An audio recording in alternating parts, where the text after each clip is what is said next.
Hey y'all, I'm JD and welcome back to the Dimensionswoodworks Woodshop. Today we're going to tackle a really cool project. I had some clients reach out and wanted to replace their large dining room table and chair set with a built-in bench that hugs the wall so they can gain some space back in their kitchen and dining area. They've got a great entertaining space straight out the back door, massive patio and pool, and everyone who comes over to enjoy that space has to walk right through there. We built it out of really simple construction grade lumber that you can get out of pretty much any box store. If you want to see how we did it, then stick around. Let's get started.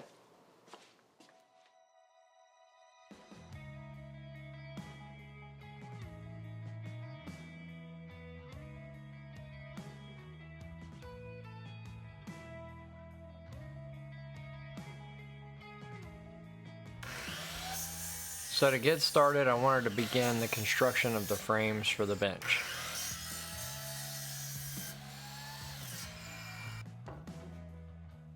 There were quite a few individual pieces for the frame, so I got them all cut and laid out.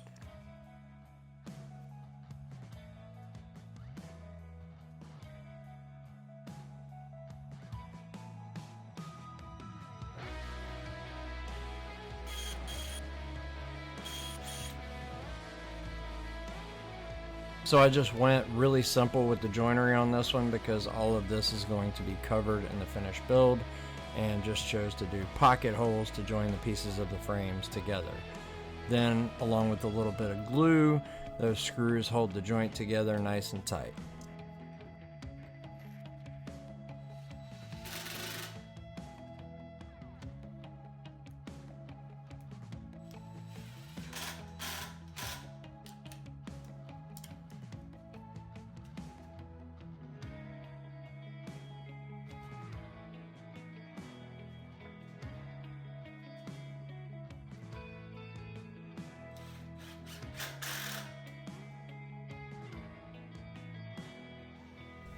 After finishing the construction of the front and backs of the frames, I used these short boards to join those two parts together.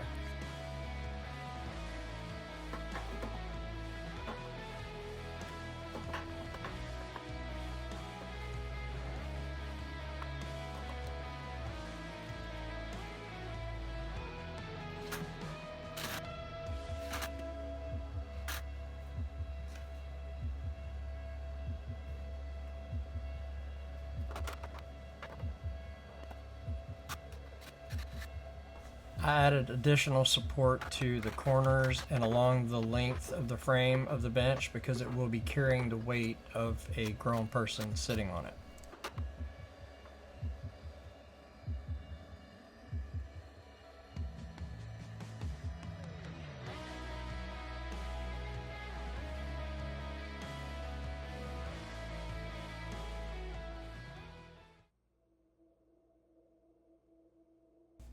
Then it was time to turn to my plans for the plywood pieces that make up the remainder of the construction of the benches.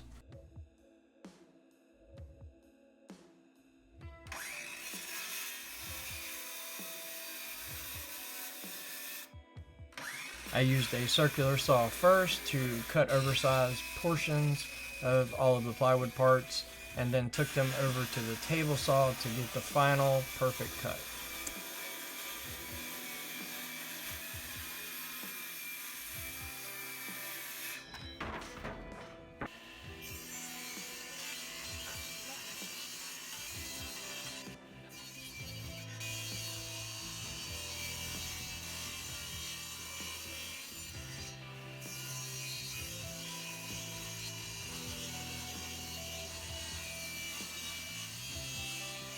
Plywood will be used for the bookcases that fall on the extreme ends of the bench, as well as for the tops of the bench where the seat cushion will rest.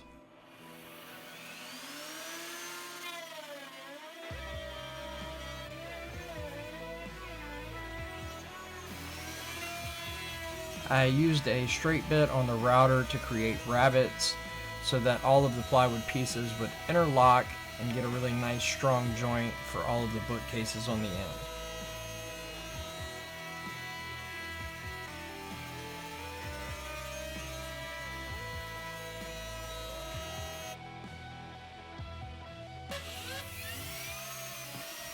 Then for the stationary shelves in the center of each bookcase, I used that same straight bit and the router and a piece of plywood as a guide to give me a dado for that center shelf to rest in.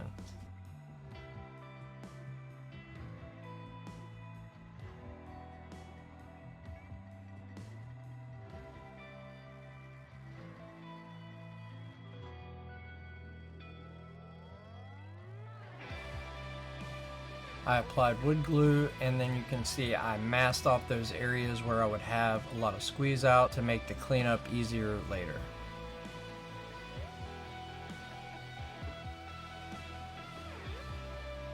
I checked constantly for square, then used a few pin nails just to act as an additional clamp while the glue dries and ensure that everything cures and remains in square.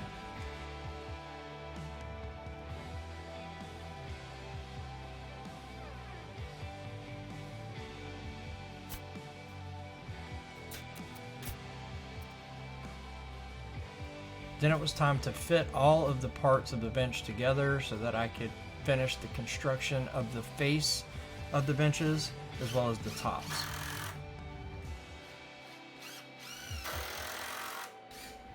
Just because no one's floor in their house is perfectly level, I chose to put threaded inserts and leveling feet on all of the bookcases as well as all of the sections of the bench so that we could ensure it was nice and level when it was installed.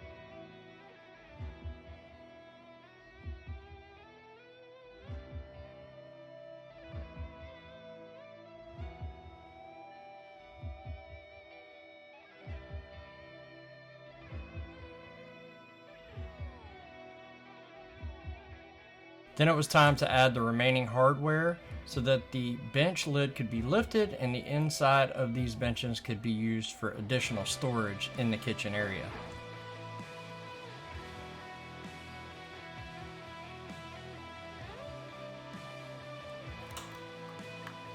This makes a great storage area for crock pots, punch bowls, lots of things that we only take out during the holidays or use once a year. They always take up so much space in the kitchen, and this is going to be a great spot for them and easily accessible in the kitchen area.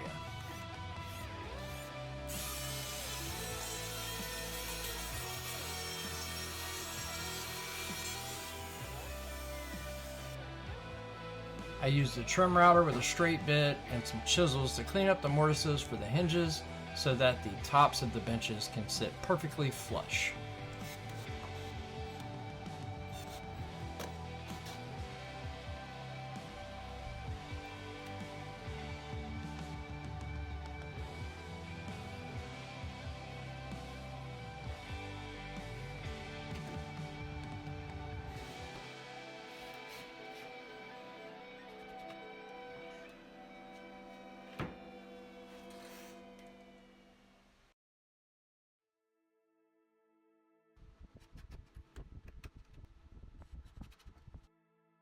I wanted to add these lifting shocks to the lids so that whenever you had to gain access to the items that were stored inside, they would stay up on their own. You wouldn't have to worry about the lid of that bench falling down on your head. I had to create some clearance in the frame for these shocks, so I closed it to where I could see inside and where I needed the clearance. I marked that area off, then cut it with a handsaw and removed the rest of the waste material with a chisel.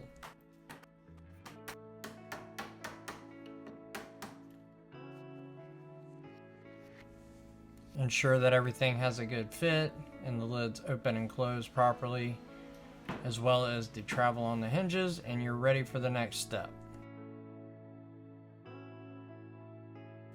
Because the seat cushions were going to be sitting right on top of these lids, I didn't want a handle sticking up to make it uncomfortable to sit on, so I opted just to drill a large hole and use it as a finger pull to open the lids.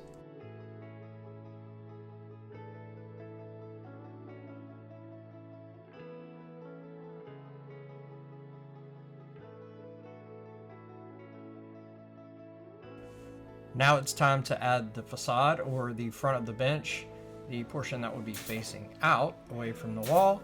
I opted to go with this beadboard material, and because it was a manufactured product, Hot glue worked really well for me to allow it to set up. Then I just used an 18 gauge pin nailer to hold those boards into place.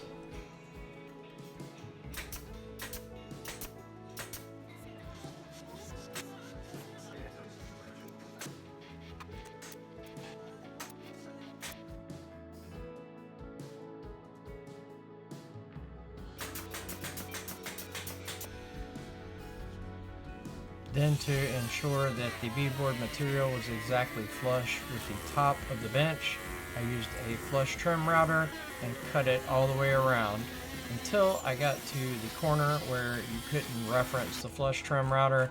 I used a small handsaw to cut that corner piece out and continued the flush trim around to the end of the bench.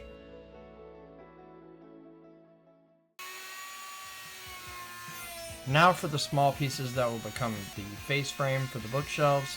I chose to do a nice chamfer on them, although when I join these together I use pin nails, and you can see me hit those pin nails, which is not the best thing for the router. In the future I would do that a little bit differently.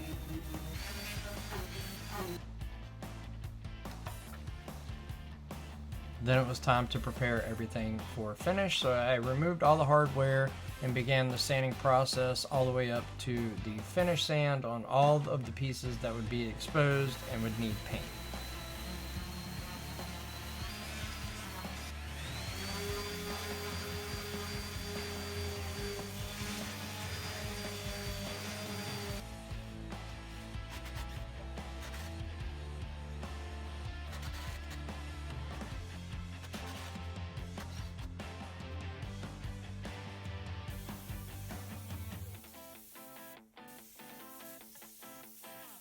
I have always sprayed all of my finishes, and whenever I completed this project it was actually diluted latex paint. Now I've gotten away from using latex quite as much. If you don't have the spray equipment, no worries, just use a brush or a roller or whatever you may have.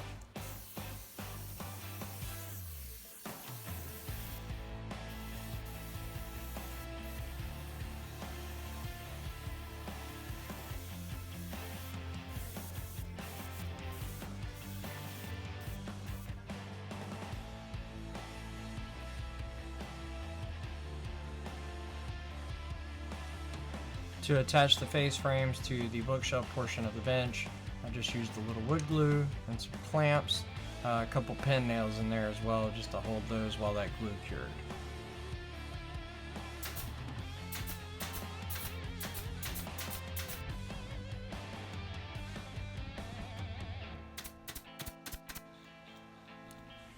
Once all the paint is dried and fully cured, it was time to reinstall all the hardware and get this piece ready to be delivered.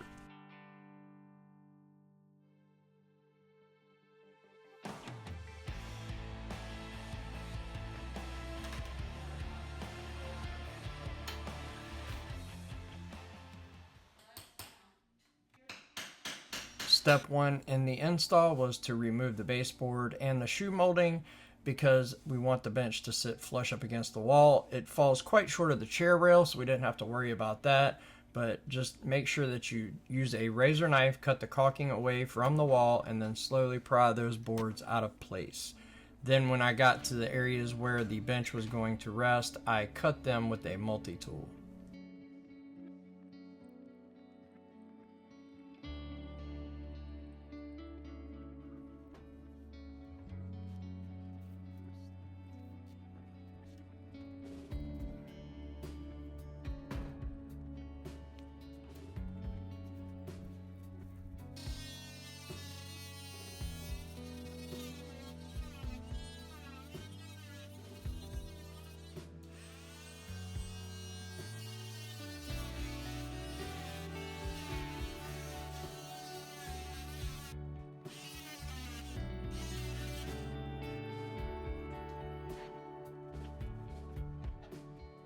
Once the bench was in place and then secured to the wall, it was just time to install all of the trim pieces and make it look like this piece was meant to be there.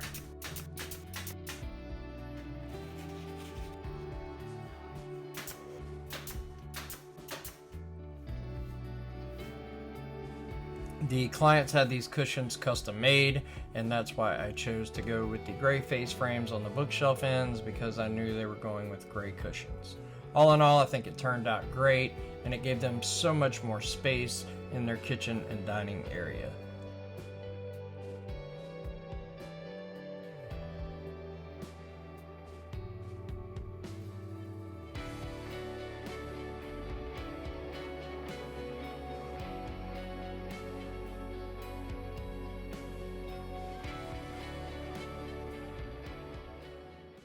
Thanks so much for watching, y'all. As always, I really do appreciate it. Don't forget to like, comment, share, and subscribe to the channel if you want to be notified when we release new videos. That really goes a long way and helps us out and lets YouTube know that we're doing something right over here at Dimensionswoodworks. You can also check us out on Instagram, Facebook, and the Dimensionswoodworks.com website, where you can find plans for sale as well as some free plans over there for your very own DIY projects.